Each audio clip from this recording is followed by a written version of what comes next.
and a lot of distractions. But the stuff that we're talking about tonight is important. It's stuff that we all have to pay attention to. And there's one other aspect of it that we were discussing with Earth changes that I want to get into. Christina actually brought this up, and I'm sure Joe probably knows about this, the Ibex ribbon, I think it's called. But space weather. Space weather. Christina, how connected do you think space weather is to Earth changes, earthquakes, some of the radiation levels, readings and stuff worldwide? What say you about all this? I know that they're connected enough that we need to pay attention to them. And usually what I cover is nuclear issues. And in the last few months, we've had a couple instances of like things blowing up at nuclear plants around the U.S. In fact, on September 16th, we had, I believe it was 6 plants. 1 was in Canada, 5 were in the U.S. that were all shut down because of electrical problems. And the one at Fermi was the one that I was really paying attention to because they had a significant problem there. And I had called the NRC and I basically got, just lied to ad nauseum. I put the phone call up on YouTube and you can check it out with their spokesperson, Victoria, the chick that doubles as a belly dancer, that one. Yeah, true story. It's all on YouTube. So, we had like one day where 6 plants went down, all with electrical problems, all pretty much like in the Midwest. I think one might have been in Arizona. Palo Verde might have had a problem around the same time. And now we've got, Indian Point's had a couple problems, another electrical problem last night, possible explosion there. I still haven't found out what exactly went down there. And I know if I call the NRC, they'll just lie to me anyway. So trying to find out just from like people in the area what happened. But with the power outages and these electrical problems and, earth changes, and then if you pay any attention to space weather and auroras, you may have noticed in the last couple of months, northern lights are being seen all over the place. They were seeing them like every day in Michigan and Minnesota for a couple weeks back. Huge energetic events from the sun. And sometimes we have these auroras that happen and there is no like forecast from space weather that they're going to occur. So this is like, energies that are coming from space that they're not expecting to see. And there's been like, some weird gamma ray bursts and other stuff. If you follow Suspicious Observers on YouTube, then you probably have an idea what I'm talking about. And within the last week, they have come out with news. And it was originally, I think, space.com that had written about the possibility of a cluster that they were measuring a light source coming from, that they thought there might be something orbiting a planet. And this was a few months back. And so they're using an array now that is in New Mexico or Arizona, where they have like 60 telescopes that are focused on this area. And what they found was a possible brown dwarf. And what they had always expected is that they would be able to see a brown dwarf if there was one there, if they used infrared imaging. And this isn't actually showing up on infrared.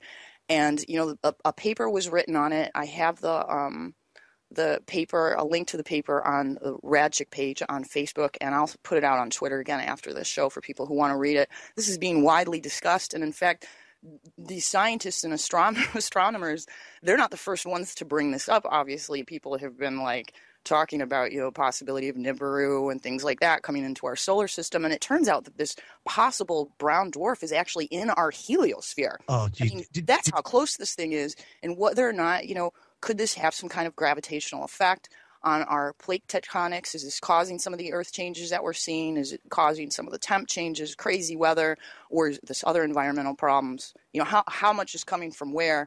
And then what are you going to do about it anyway? You guys didn't tell Chris about the brown dwarf, did you?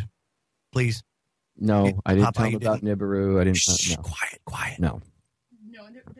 Don't do that. There's been an energetic area of space called the ribbon, or they call it the fluffy cloud, or ibex ribbon, magnetic ribbon, a bunch of different names for it that they've known about for decades, that this was in existence, and they think we might be passing through some of the particles. So, is that a possibility? Is something from outer space affecting what's happening here on Earth? I think that's a much bigger possibility than how many people are driving SUVs and things like that, okay? But there's a guy, his name is Lance, and he had a YouTube account, and it's still up. It's called The United Knowledge. And he had been following these like booms that people had been hearing and plotting earthquakes over the last number of years. And it always seems to happen around the same time of the year. It starts around September. It goes through about April. All of a sudden we have fireballs all over the place, and we have like, these earthquakes, large earthquakes that are happening, or earthquakes in places that we wouldn't expect them to. And after tracking it for a number of years, he said, this has to be something coming from space in order to affect our planet the same time every year, the way that it's been doing. And I did an interview with him in, I think, 2013, and he kind of dropped out of sight. He's still around. I talk to him once in a while, but he was like, I could only go so far with this without any money, like doing my own research, and like I have to work and do other things. So, my stuff is up there for people who want to look at it.